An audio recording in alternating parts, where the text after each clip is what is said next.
Lesbian Detectives. Unsolved cases. She's still missing. Yeah, they haven't found her yet. Well, let's talk about it. They say he vanished without a trace.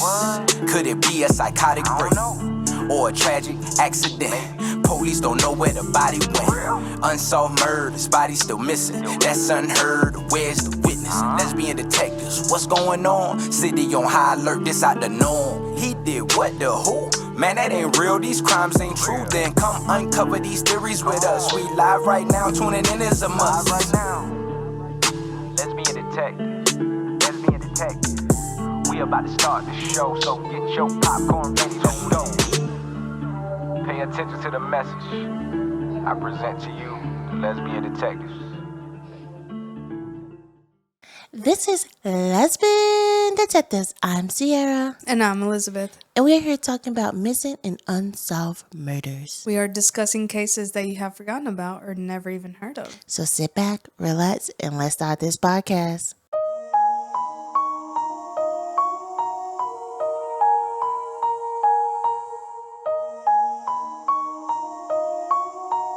Welcome back, everybody. This is a new month.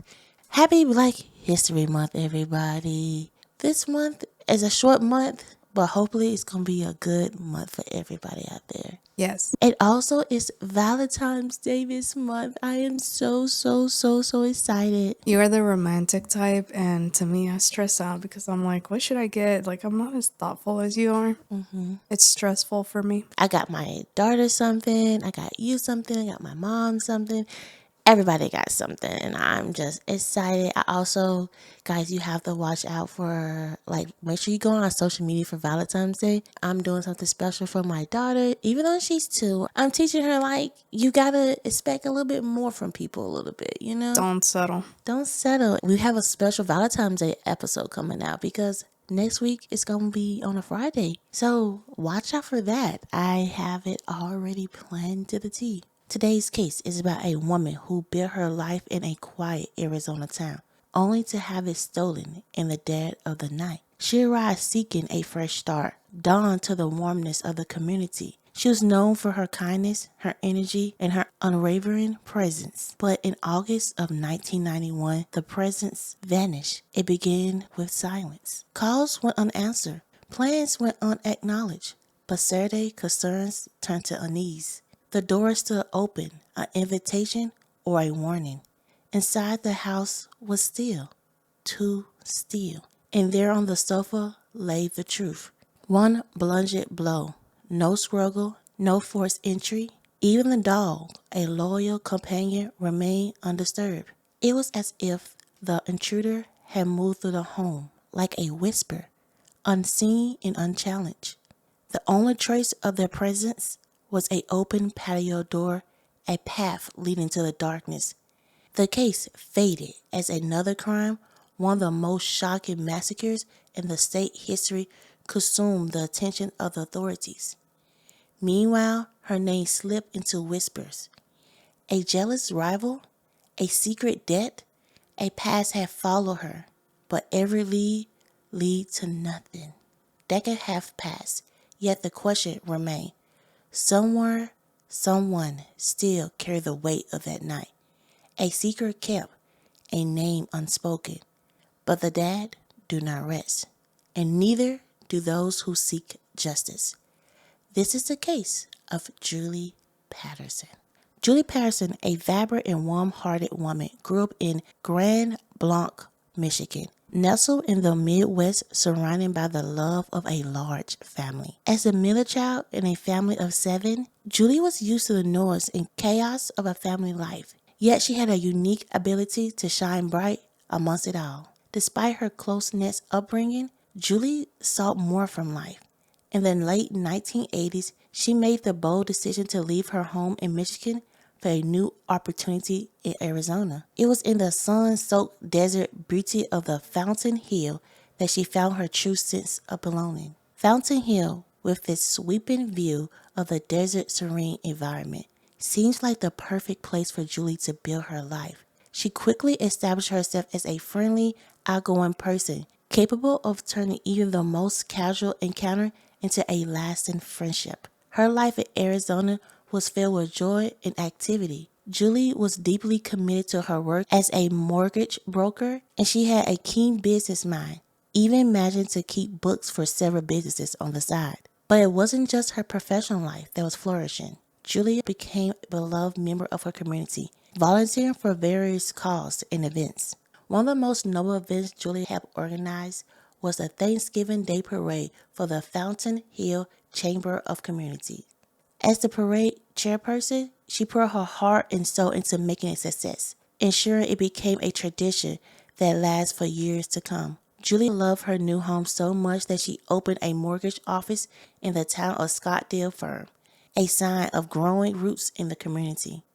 Despite her busy schedule, Julia always made time for the things that brought her joy, whether it was spending time with her friends or embarking on a hiking adventure with her beloved dog. As the years passed, Julia's life seemed to be everything she dreamed of, successful, fulfilling, and full of love for those people around her. But that all came into a tragic and shocking end of the weekend of August the 9th, 1991. It began harmless enough. On Friday, August the 9th, her employer had tried to reach her, to no avail. Friends had invited her to a weekend barbecue, but there was no response. By Saturday afternoon, two of her closest friends were concerned and wanted to check on her. They arrived at her home on Love Court, a quiet road at the end of a cul-de-sac in the Fountain Hill. The front door was ajar, an unremarkable sight in the peaceful neighborhood where many residents, including Julie, often left their doors open for the cool breeze of the desert even. But as soon as they entered, what they found inside was anything but ordinary. Julie was there, lying still on the sofa, too still. Her friends frozen, their breath catch in their throats. Something was wrong, terribly wrong. They turned and fled, their hands shaking as they dialed 911. Murder did not cross their mind immediately. It was unthinkable until it wasn't. The house, however, showed no sign of struggle or forced entry. There was no robbery, no sexual assault, and remarkable, her dog was unharmed and still alive. The house, too, was untouched. Whoever entered that night had moved like a shadow, silent, swift, without leaving a trace. No murder weapon was found.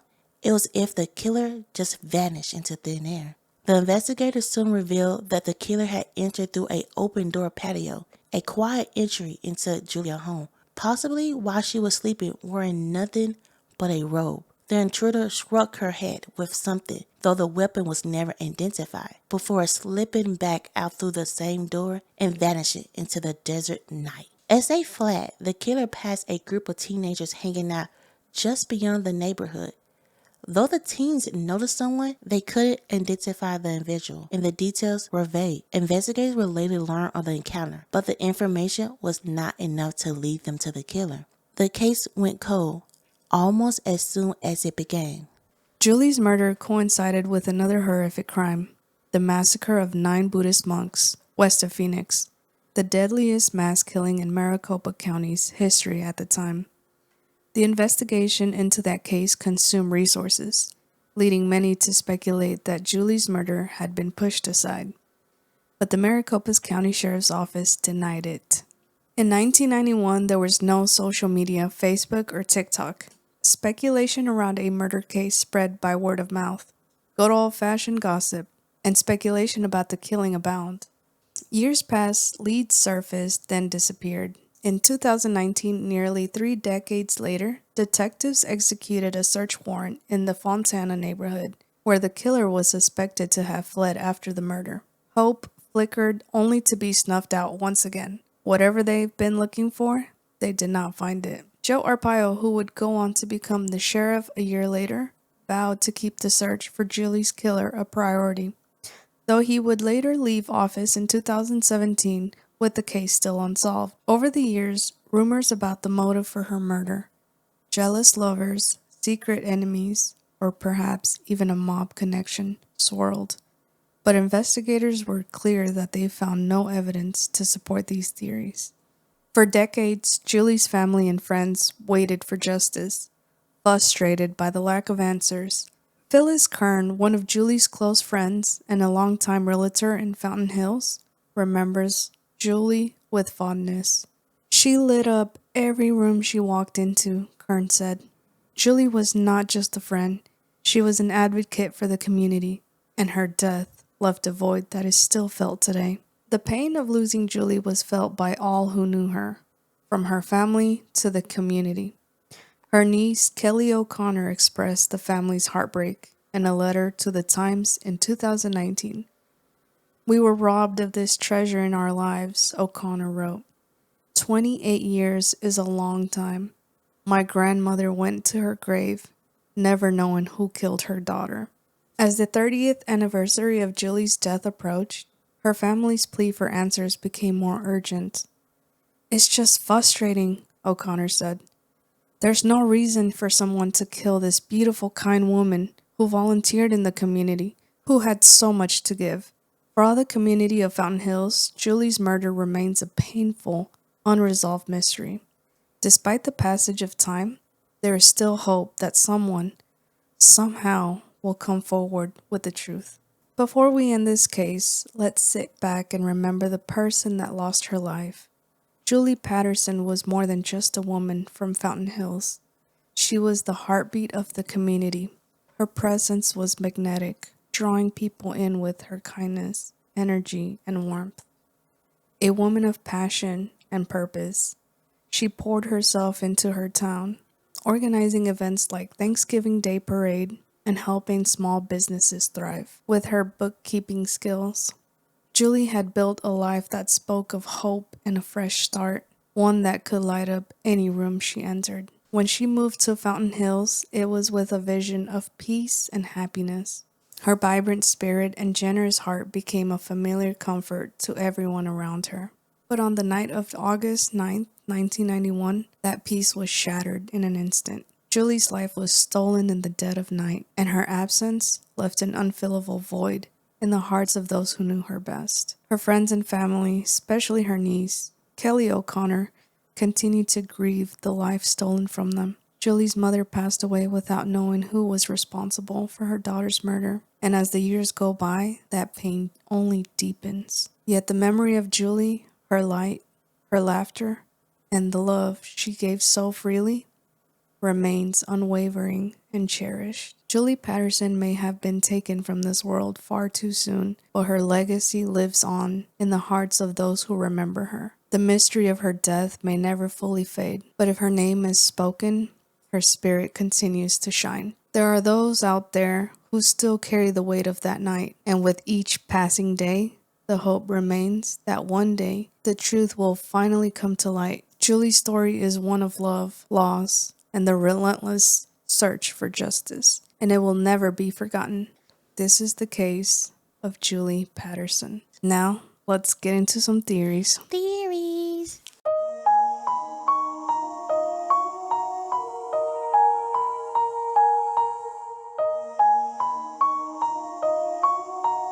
You or me? Go ahead. So you can see that this case, it's not a lot of information. No information at all. And at first I wasn't going to do it because I'm like, this case has no information. What am I going to do with this case?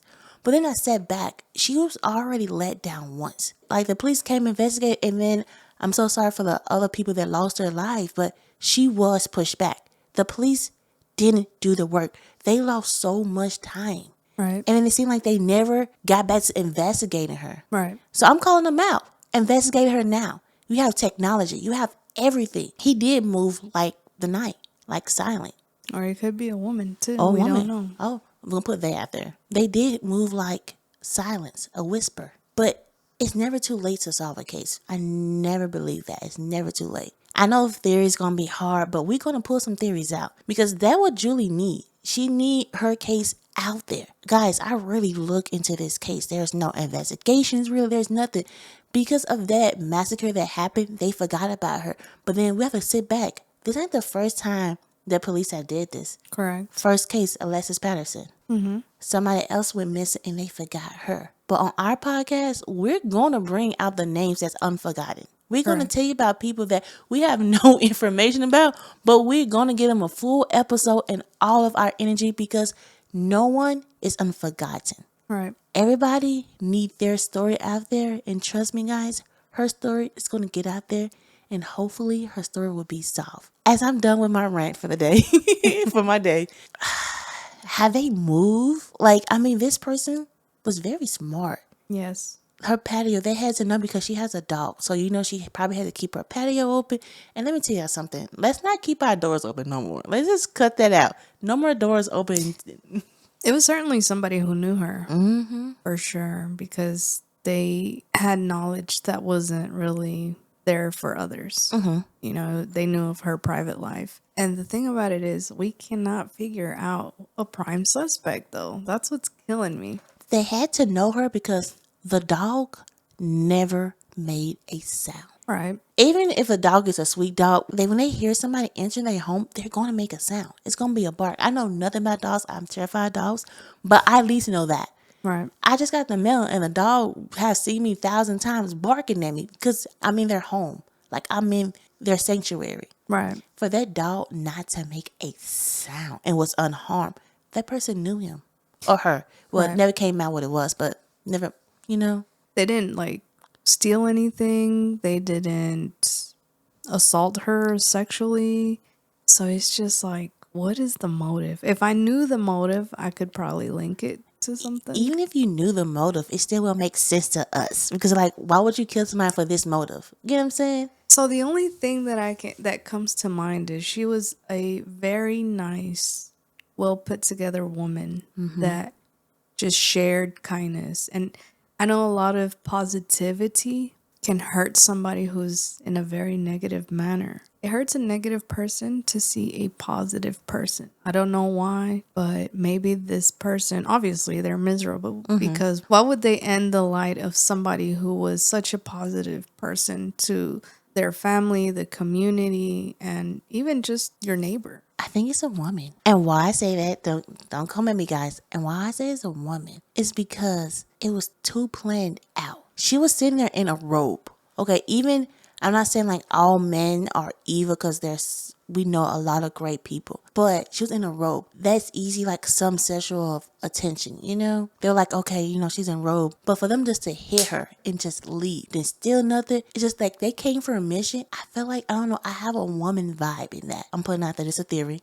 A lot of people love her. She was over the community of a Thanksgiving community.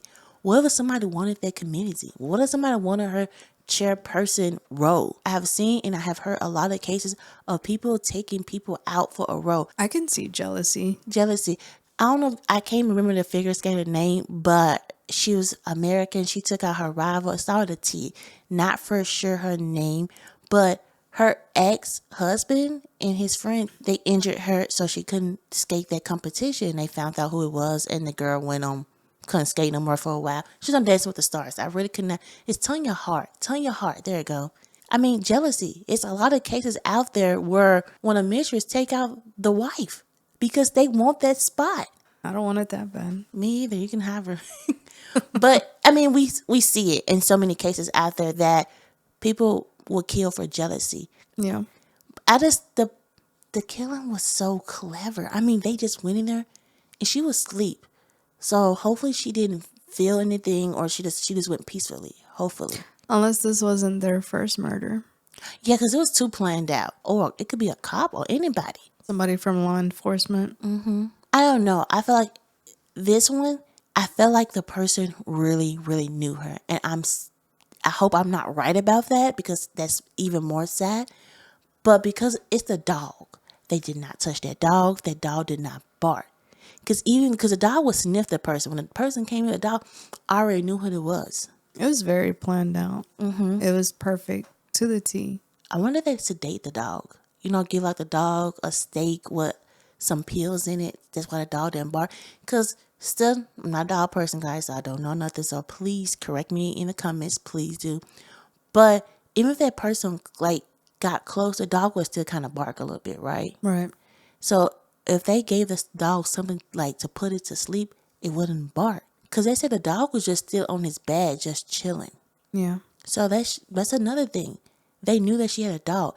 It was somebody who knew her because they went through her back patio because she knew she kept that door open. Only your true friends would know that information. Right. And if you do keep like a door open or a key somewhere, do not tell your friends. Do not tell. Do not tell anybody where you keep a hidden key or even your keypad number. Don't tell nobody. But it had to be somebody she knew because that's evidence. It's very important. But also, I wonder, the teenagers, they did see somebody. They probably couldn't, Identify them. But I wonder if the police really like questioned them, they could have remembered something. Right. It's just sad that her case was overlooked. Even the man came out like, we're going to find her, and then you retire. What's happened after that? Because it seemed like her case is just a standstill. But it almost seems like it's getting buried on purpose. Right. Why are you getting buried on purpose? Like, why? Because she seemed like a lively person that everybody knew her. And that's another thing. Everybody knew her. Was she so warm-hearted that she did tell people her information about her? Trustworthy. Was she very trustworthy that she did tell people about the door being open? I don't feel that way because I thought that's an important thing. Yeah. Let's talk about the rumors. Okay. You have the jealous rival, and we just talked about that. Mm-hmm. You talk about a secret debt. Yeah, but to who? She did do a lot of bookkeeping. I mean, it don't seem like it because it seemed like she was about her money a little bit. So, but a lot of people that have money, they want to keep. I don't know. I'm not rich, so I don't know about people with money. So, but I'm just thinking, like, it seems like the rich always want to get richer. But wouldn't she have been warned first? Because a lot of people, if you're dealing with my money and there's some type of discrepancy, I'm not just going to unalive you. I'm going to like talk to you and I'm be like, hey, like what's going on? And if you don't give me a good explanation, I'm going to be like, okay, like I need my money. I'm going to try and get my money first. And I mean, what I'm saying is maybe they like kind of threatened her a little bit. And then once they saw that she wasn't cooperating, then maybe, the last resort is to unalive her. That's why I don't really like, wouldn't you see messages or... Well, it's 1991, so no, really. Well, I mean, letters, something. Well, I wish the police really interviewed her friends because her friends would know, like, they could have easily asked them. They probably interviewed them, but they probably really didn't go into a detailed interview. Because they could have asked them, like, hey, how was she? They probably didn't do the basic interview. Yeah. I mean, the police need to discredit the rumors because that's really all we have right now. It's just rumors. How are we going to discredit this theory, that theory, and that theory? Okay, then the mob thing. But let's be honest, she was bookkeeping for a lot of people. So that could be a situation. But the mob, one thing about the mob, guys, I have like this crazy thing that I like to look into stuff like that. The mob will leave a sign that it was them. They want to be known like, hey, don't F with us. Right. But I feel like those two theories kind of go hand in hand. Like if she was working for the mob, it'd be money laundering. And again, it would go back to, is there a discrepancy? People are going to want their money first. And then, maybe they'll send out a threat. Or if the mob, she saw something she shouldn't have saw. But she would have hid, though. She would have hid. But it's not easy to get somebody to launder money for you. So what they would basically say is kind of, keep your mouth shut. Mm-hmm. And as long as you stay in line, you're not a problem. Mm-hmm. Yeah. So I don't think it was the last two theories because the type of person that she is or was described as to the person that committed those crimes, to me, it doesn't match. It almost seems like she was greedy, but really in how they described her, she wasn't, you know? So I really do think that it was the first theory, which is a jealous rival. Somebody was jealous of her. She was getting all the attention, all the praise. She was getting all the opportunities that the significant other wanted. But I wonder with the rumors, who name came up? That's an important thing because they said jealous rivals. They had to have a name with it because they were like, oh, I think it was Shannon first. I think it was Shannon because she really wanted her spot. Yeah, she wanted to be sure person, but Julie got it. That's Right. not fair. I mean, a name would have came up. I feel like sometimes you should listen to the rumors. I feel like rumors are not good, or gossiping is not good, or chisme is not good. But in this case, But this case, with no leads or and really investigation, whoever the next police is who look into this, they're gonna have to start at step one. I feel like a jealous rival because they killed her and they left. It was like no theft, no sexual assault, nothing. right. I hope with our podcast we get her name out there, because I don't want her to get pushed to the back again. I don't want her case to be out there. I want y'all to force the police to open up her case, because it's never too late. As I said, it's never too late to solve a case. Right. If you actually have the right detective that's like, I'm going to solve this case, because the other detective, you're like, oh, I'm going to solve it. He retired. Did you make sure that somebody took over it? Are you still looking to this case? You can do anything you set your mind to. Anything. Guys, this is our case. Please send this case out there. Just get her name out there, Julie Patterson. We are on all social medias. We are on TikTok, Facebook, YouTube, everything. Note. Red Note. I'm kind of into the Red Note a little bit, guys. I'm still learning it. It's very different from TikTok, but kind of similar to TikTok. I'm trying my best to learn it a little bit for you guys. Please give us a 5-star rating. Follow us on Apple and Spotify. Hit that notification button and let you know when a new episode is coming out. This is Lesbian Detectives. I'm Sierra. And I'm Elizabeth. And do not forget, everybody's a suspect. Until proven innocent. Bye. Peace. Lesbian Detectives. Unsolved cases. She's still missing. Yeah, they haven't found her yet. Well, let's talk about it. They say he vanished without a trace. Could it be a psychotic break or a tragic accident? Police don't know where the body went. Unsolved murders, body still missing. That's unheard. Where's the witness? Lesbian detectives, what's going on? City on high alert, this out the norm. He did what, the who? Man, that ain't real, these crimes ain't true. Then come uncover these theories with us. We live right now, tuning in is a must. Right now, Lesbian Detectives. Lesbian Detectives. We about to start the show, so get your popcorn ready, let's go. Pay attention to the message I present to you, the Lesbian Detectives.